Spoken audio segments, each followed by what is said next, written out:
been conducted on the platform, and I'm here to discuss the logical reasoning section with you in detail. So by the end of the session, you'll be able to understand the involvement of all the questions, the solutions, and how much time do you expect, you can expect to solve the questions, right? This mock was again not a very difficult one, unlike the mock 2 weeks ago. It was a normal mock, regular, but it was, it had a lot of fun questions where you had to involve your brain much differently than you would normally do. So let's start. The very first question, without wasting any further time, is in front of you. It's about statement inference, and the very first question about critical reasoning is going to slightly put you off track. And why is that? Because if you read the question is asking you, providing medication at medical stores without a doctor's prescription should be illegal because it has many disadvantages. Now try to understand the fact that the author here, by mentioning this statement, is trying to tell you, or is trying to give you a caution that this is what should happen. So this is the author's argument, this is the author's primary opinion. Now what are the inferences which can be drawn from this opinion? A lot of people, unfortunately, they make an error here. When they read this inference, government should cancel the license of such medical stores which provide medicines illegally, and they will say, wait, now I want to go into the overthinking mode, and in that mode I will feel that this is incorrect, because the statement nowhere is talking about cancelling the license. This seems more of a course of action. Okay, the other one says there should be strict laws made for the inspection of all the medical stores. Now the problem is, this also seems to be like a course of action, right? And that is the biggest issue. You are overthinking, you are thinking too much into this.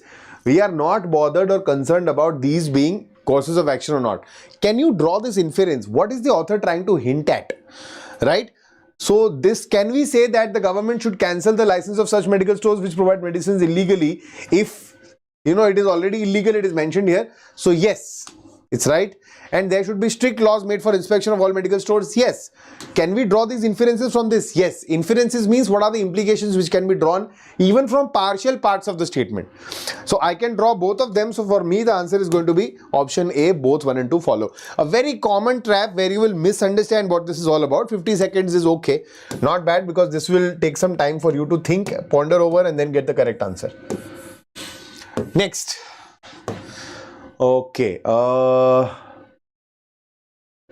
Read the situation and choose the most appropriate first action. Now this is another type of question which is coming up, where you need to take an appropriate action based on a certain timeline. So you need to check your priority. You need to prioritize accordingly. It can be considered as an extension of your critical reasoning section only.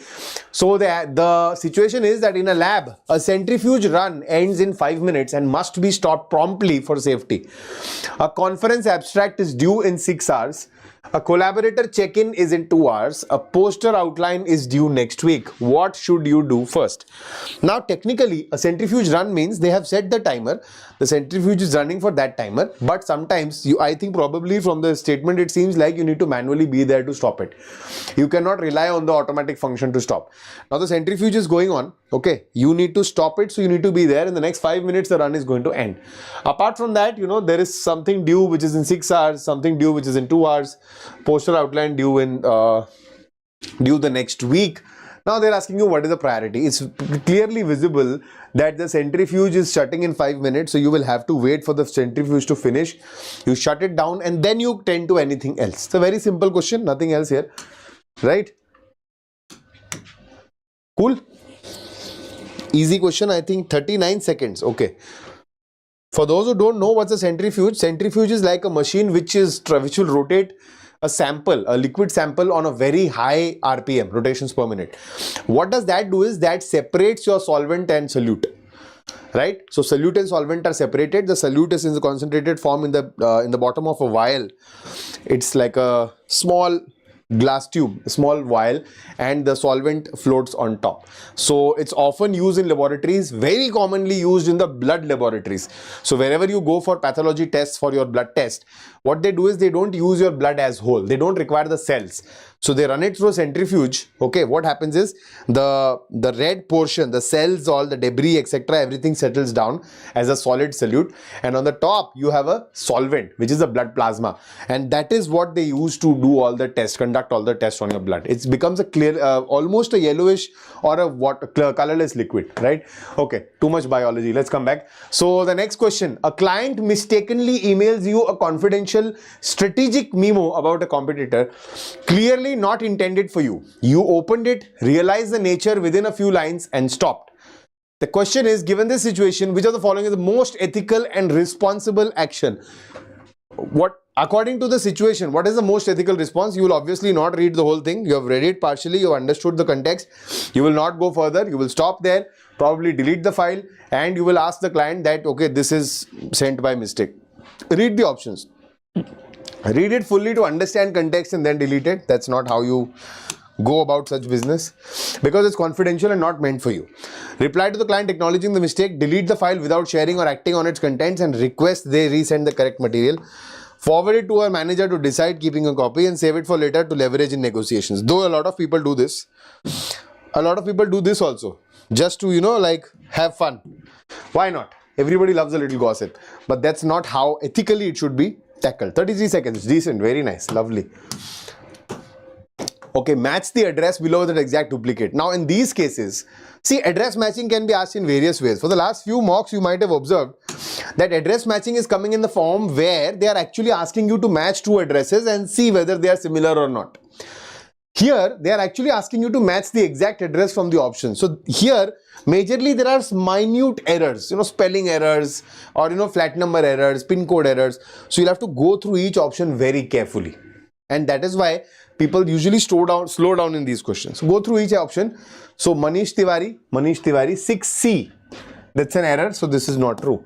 Manish Tiwari, 6B, Sunshine Enclave. Okay, this is enclave. Read carefully. So we'll have to keep this as a whole. Manish Tiwari, 6B, Sunshine Enclave. Incorrect address. So I think option D is the only correct answer. Read it thoroughly though. Manish Tiwari, 6B, Sunshine Enclave, Sector 62, Noida, 201301, Uttar Pradesh. This is absolutely correct. So option D is the right answer. Simple. 32 seconds. Okay, decent. Not bad. Next. Oh, this is actually a very good question. I want you guys to look at this one. And a majority of you are going to attempt it in a very different way. After omitting vowels from A to Z, which letter is 3 positions to the left of the letter, that is 13th from the left end in the consonant sequence? Okay. Now what majority of you are going to do here, I am telling you, you will omit the vowels A, E, I, O, U. And now you will write it down as B, C, D, F, G, H, J, K. A lot of people do this till Z. And then you will solve the question. You can do that, it's not a problem. But what I would suggest is, rather, you just check without writing anything, can we solve this question or not? The question is asking us 13th letter from the left. What would that have been? That 13th letter would have been M, correct? In the normal regular alphabet, the 13th letter would have been M. Now, how many vowels would have come before M? So I would have A, I would have E, I would have I. That's it. So I will remove 3 vowels. So from 13, if I remove 3 vowels, I'll get 10th position. So now in the consonant sequence, M is at the 10th position. Now it has become easier for you. So now what you'll do is, after M we'll have N at the 11th position, O will be skipped, then P at the 12th position, and Q at the 13th position. Okay, and they're asking you 3 positions to the left of the letter, that is 13. So 1, 2, 3, your answer is M only, which is option C. Okay, cool. So you can do this without writing anything down, or only probably writing these letters down. But even if you do this whole thing, it's okay. It's not a bad thing. But if you can do it without writing, it will become easier for you to get to the answer. Alright. Correct. 56 seconds. You could have saved this time a bit, little bit. But again, I'll tell you, yes, I understand your point of view also. If you're sitting in the examination and if you don't know that you can use this technique, you can't think of it instantly because of the kind of pressure you are in. So I am with you on that. So that is why I'm telling you this right now at this stage. If you can understand and if you can bring it into practice, that whenever such a question comes up, I need to push for the fact that can I do it without writing the whole thing down.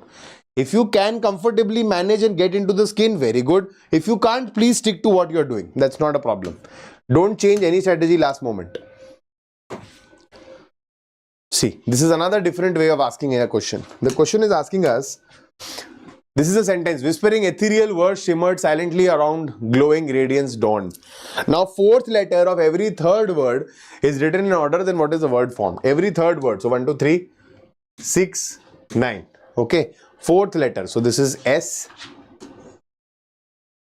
N, sorry, U, N. S-U-N, option A is the correct answer. Okay. 43 seconds.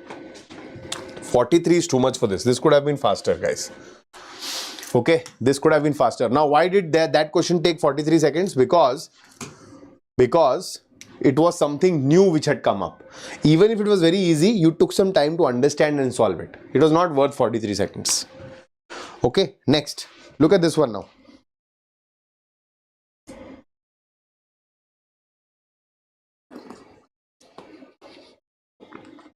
This one says, 3 of them are alike and one is different. Out of these 4 only, choose the one which is different. Observe. First to second is square. This is perfect square, perfect square, perfect square, perfect square. Okay, and the last one, this is double. This is half square, half square, half square. That means divided by 2 square. Divided by 2, 8. So this should have been 64. So this is the odd one out. Simple. Yeah? 31 seconds. Excellent. That's the kind of speed we are looking at. Good job. Next. 24 plus 53 is P and 1 by 7 is Q. And P ampersand Q is this. Then what is P ampersand Q? Okay. So P is how much? It's 77. Q is 1 by 7 plus 10.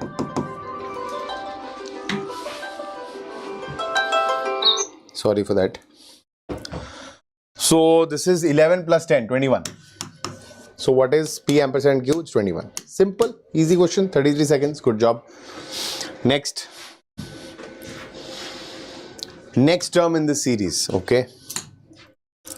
So this is plus 5, plus 7, plus 9, plus 11. I think there is no rocket science here. The next one is going to be 13. 35 plus 13 is 48. Option A is the correct answer. Easy. Odd numbers. Consecutive odd numbers. 18 seconds. Very good. Excellent. Next. If in an examination, the center codes and roll numbers are decided by the initials of states or UT followed by digits in a specific pattern, like DL30485 for Delhi, then which of the following roll numbers is likely to be from Tamil Nadu? So DL is already given to be of Delhi, MH seems to be of Maharashtra, UP seems to be of Uttar Pradesh. Obviously TN is the correct answer only. That's it. Simple. 18 seconds. Okay. Next.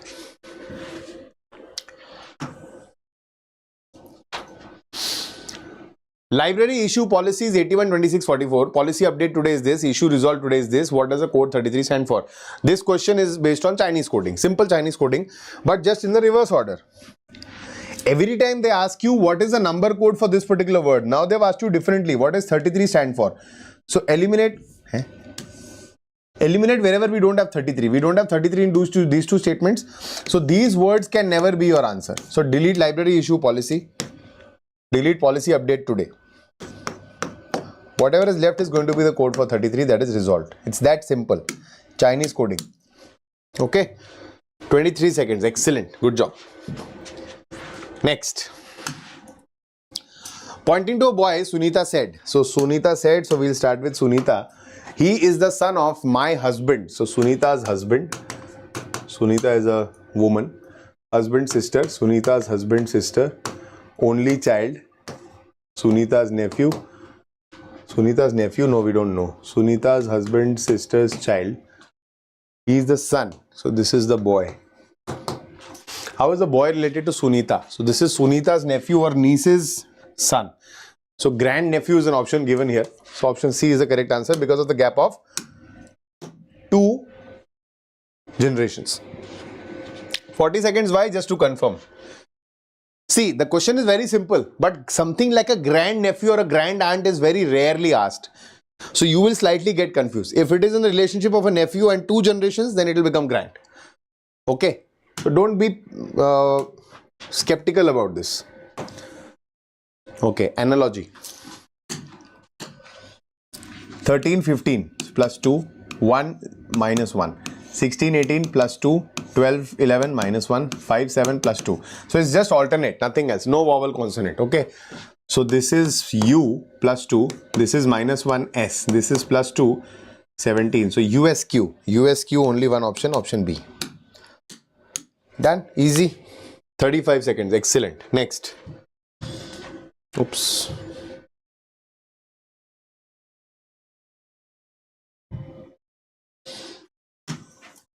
(15 to 35). 15 square plus 10. Just observe the options.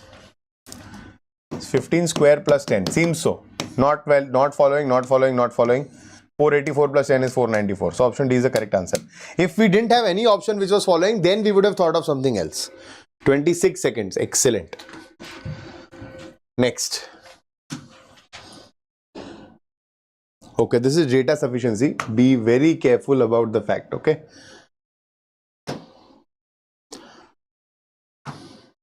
Let's try to solve it in a good time. Data sufficiency. I have taken a session this week specially for this only. Okay, last week. 9 people are sitting in a row from left to right facing north. Okay, how many persons are sitting to the right of W? 1, 2, 3, 4, 5, 6, 7, 8, 9 facing north. Okay, on the right of W. Perfect. Now before reading the statements, we read the options. So data in 1 alone. Okay, either 1 or 2. Okay, both 1 and 2 are not sufficient. Both 1 and 2 are necessary. So only 1 alone we need to check. 2 alone is not there only. So either 1 alone or 2 alone. Okay, let's check if 1 alone is going to satisfy. So we need to check how many persons are sitting to the right of W. 4 persons sitting between P and S. Okay.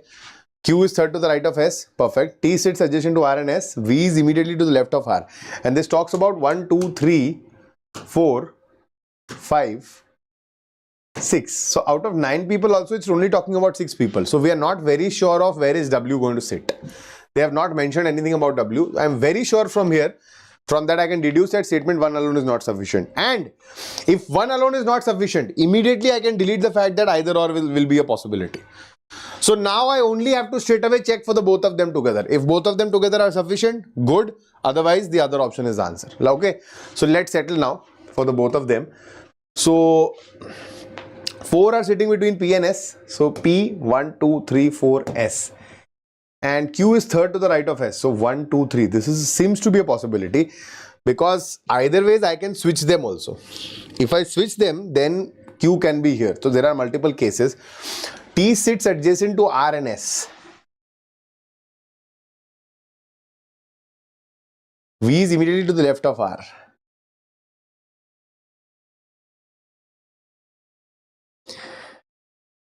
So here we cannot make S here, correct? Can we make S sit here? S 1, 2, 3, 4, T. We make, let's say, Q here. Okay.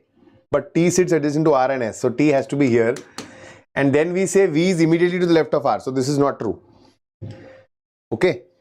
See this, I checked it out visually only, verbally only. But I wrote it for you so that you understand. So there can be another option. U is fourth to the right of S. Now even if I make them sit like this and this here, 4 people between P and S, nobody can be fourth right of S. So this has to be in some other way now. So V is immediately to the left of R. R is adjacent to R. T is adjacent to R and S. So if this is R, let's say,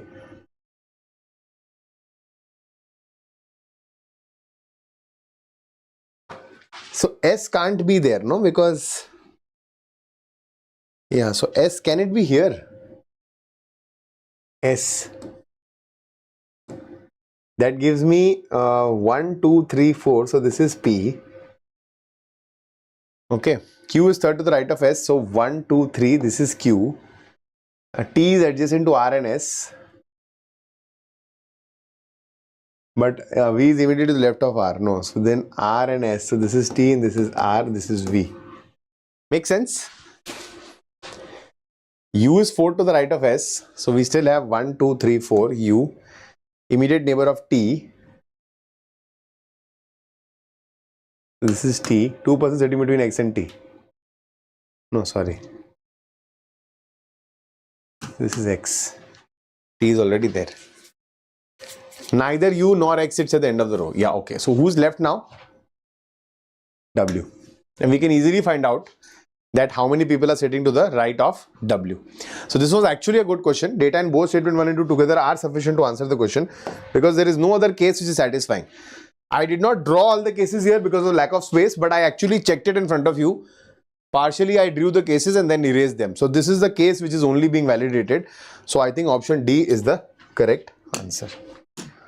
You don't have to arrange the whole set, but you have to understand, can you arrange it or not? 163 is almost reaching 3 minutes. 180 seconds is 3 minutes, right? But okay, I mean 1.5 should have been enough for this. Okay, 90 seconds I think is doable. It's not difficult. You can do it in 90 seconds. You have to take some risks here, but too much of a time, that is, right? 160 is too much. Bring it down somewhere below 120 is still fine. Okay, next, K is less than P, clearly visible, not true. E is greater than G, clearly visible, it is true. So only conclusion 2 follows. Option C is the correct answer, right? How much time? 20 seconds. Excellent. Next. Mirror image. So P will be flipping. So these two are gone. These two are possible. P, O, Q. Now check for the fourth one. This is B. So B will flip like this only. It can never become this. So 2 is the correct answer. Done. 20 seconds. Excellent. Just visualization. Nothing else. No hard work required here. Which will complete the following figure. So we'll have half arrow, and this semicircle, but this is not touching. Half arrow, but this is not a very dark line, so this is rejected. This, the arrows are piercing into the semicircle, not selected. This seems to be correct, and this, the arrows are also cancelling here. So there is a rectangle and triangle separately, whereas which is not the case. The arrows are actually continuous. So option 3, figure 3 is the most appropriate one. Correct? Cool. 29 seconds. Excellent. Not bad. How is K related to D? Data sufficiency again. Options. 1 alone is sufficient. Both are needed. Either is there. 2 alone is sufficient. Okay, check 1 alone. K related to D. A is D's wife's sister. So D's wife. A. S is the mother of A. K is the spouse of S. Can we find out relation of K and D? Yes, we can. K is the father-in-law of D. So 1 alone is sufficient. Now for 1 alone is sufficient, we have either one also. So we'll check 2 also. K is the mother of P. K is the mother of P.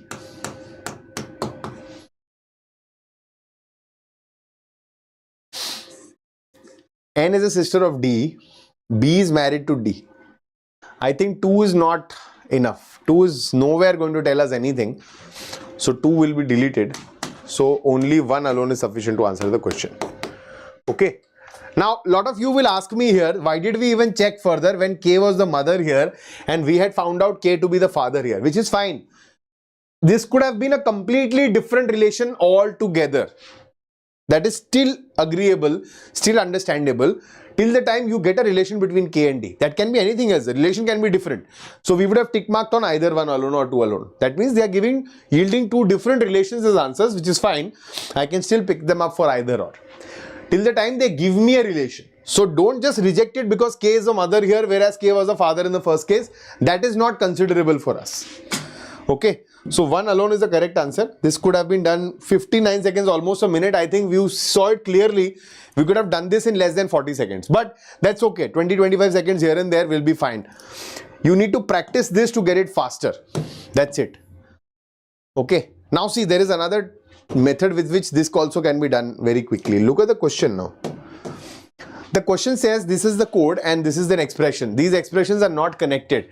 They are 2 different expressions here. Okay.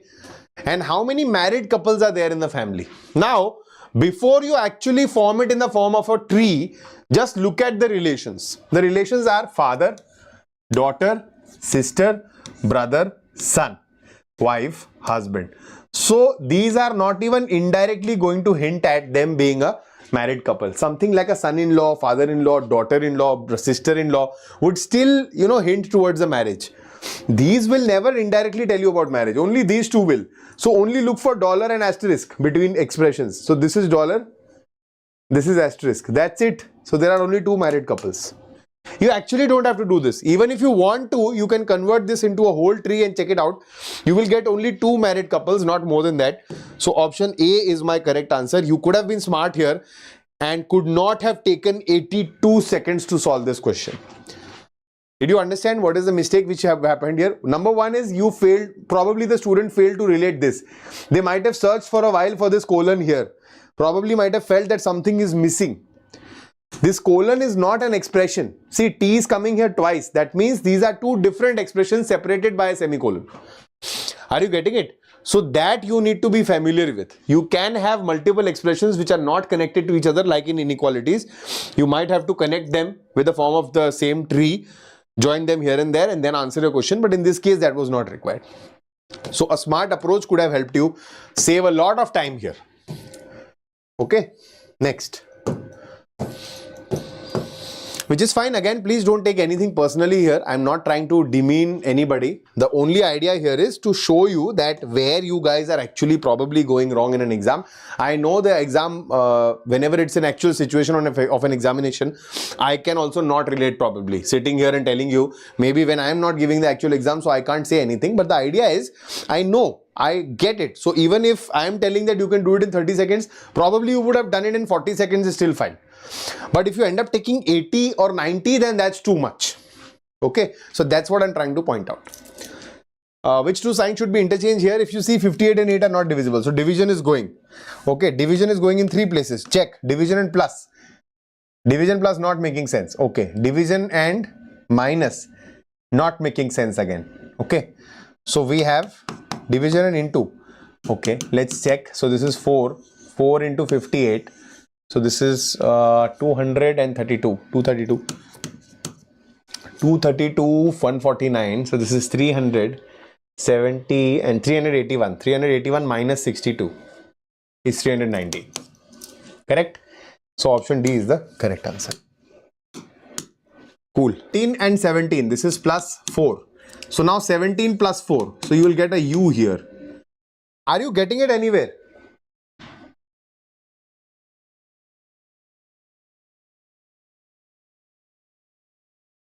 Is there some issue in the network?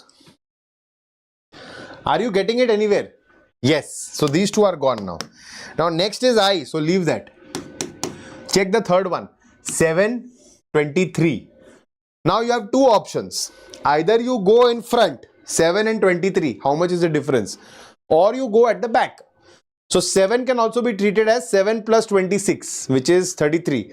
33 and 23 is a difference of minus 10. Either you can do this, or what you can do is 7 and 23. So this is plus 16. Whatever you are comfortable with. I know it's a very huge gap, but just try it out. Let's try with minus 10. So this is W. 23 minus 10 is going to be 13, which is M. Do we have an M here? Yes. So option B is the right answer. The other thing is 23 plus 16. If I do that, I get 39. And if I subtract 26 from it, I would still get a 13 only. Okay, so either which ways UIM is the correct answer. Option B is right. Now this is the correct answer, but whatever answer we found out was through our actual brains which we used here. Some common sense. Actually, that is not what is happening here. In reality, they are subtracting 11 from each term. This is the logic. But getting there is going to be difficult because it is a cyclic system. Okay. So that is why you can always use these tricks to make it faster for you. 49 seconds. Not bad, but this could have definitely been done in 35. Okay. Which option is true based on these? Okay. Okay. So 6 persons are sitting around a circular table facing outward. Facing outward. Be careful.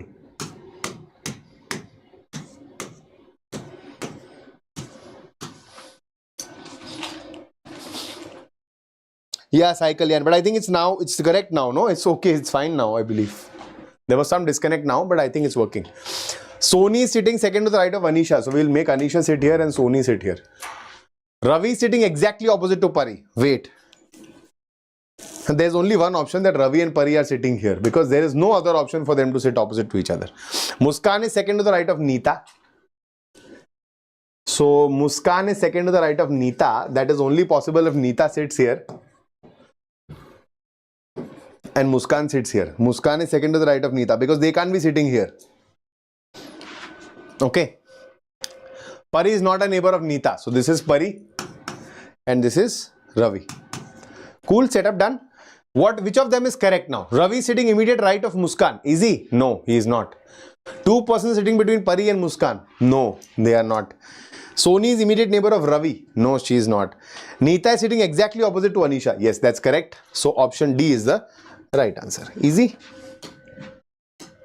The setup was doable and was very easy. But 93 seconds, that's too much. That's too much for this. Please agree with me here. 93 seconds is too much. So what is happening is two things. Fear of sitting arrangement. Number two, statement-based sitting arrangement. New for a lot of people. For those who have prepared for IB ACIO, this is a cakewalk. They've already done questions like this.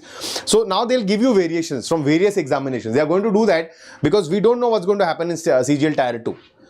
It's all, expected. Everything is a prediction. So you need to be ready with any possibility which comes your way. Otherwise, you will be derailed. Right? So just because some new format was asked, 93 seconds is too much. I agree. Again, I understand. I am not demeaning anybody. Please, with all due respect, don't abuse me in the comment box after the session. But that's what I'm trying to tell you. Okay? Next. Some heats are fires. No fire is red. Some heats are red. Okay, wait.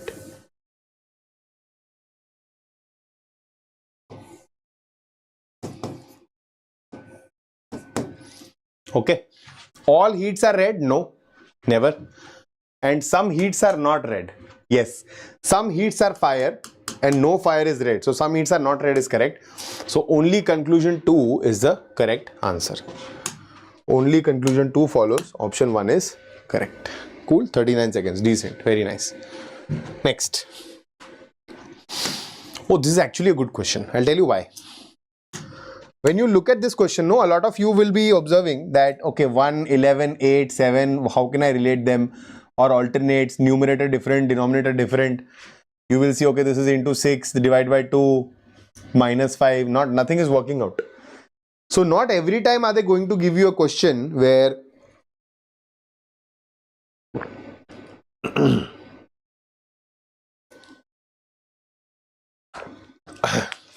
not every time are they going to give you a question where the numerator and denominator are two separate series. What else can be done? Probably each term is having a common difference. Just check, what is the difference here? 1 by 6. Okay, what is the difference here? 1 by 6. So now we have understood that 1 by 6 is being added each time. So if I add 1 by 6 here, I'll get my answer. So between 15 and 6, what is going to be the LCM? So it's going to be 30. Okay. And this is 26. This is 5. So this is 31 by 30. Option A is the correct answer. Now a lot of you will tell me, when we got the LCM as 30, why couldn't we directly select option A? You couldn't because maybe there was a possibility that after addition it would have cancelled out and led to something else. Right? So you will solve it completely. That's only going to help you out. So 57 seconds. Okay. Probably I think fine here because to figure it out it's going to take some time.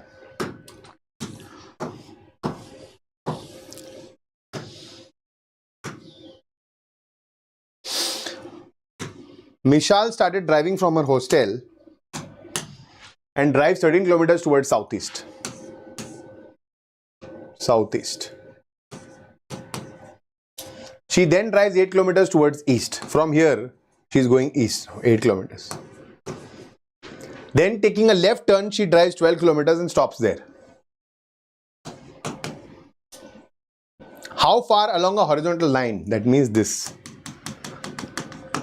And in which direction is he from her hostel? This is the hostel. So now this is 13, this is 8, this is 12. If you join this, this is going to be 12. This is 90 degree, 13, 12, so this is 5 and this is definitely 8. So 5 plus 8 is how much? 13. 13 kilometers. And how far in which direction from our hostel? In the east. So 13 kilometers to the east. Option B is the correct answer. Cool.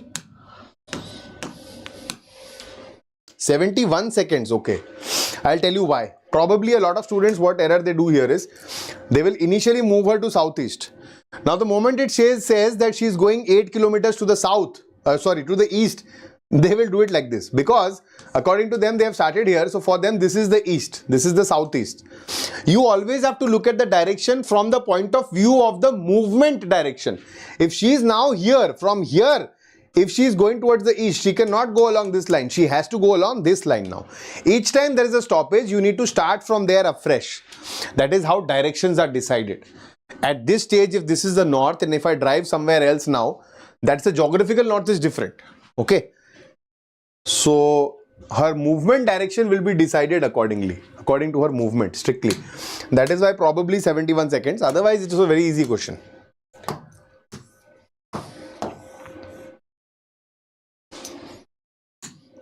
No student is a teacher. Some teachers are principals. Some executives are principals. All children are students. Okay. No teacher is children. Yes, absolutely. Some students are executives, not at all.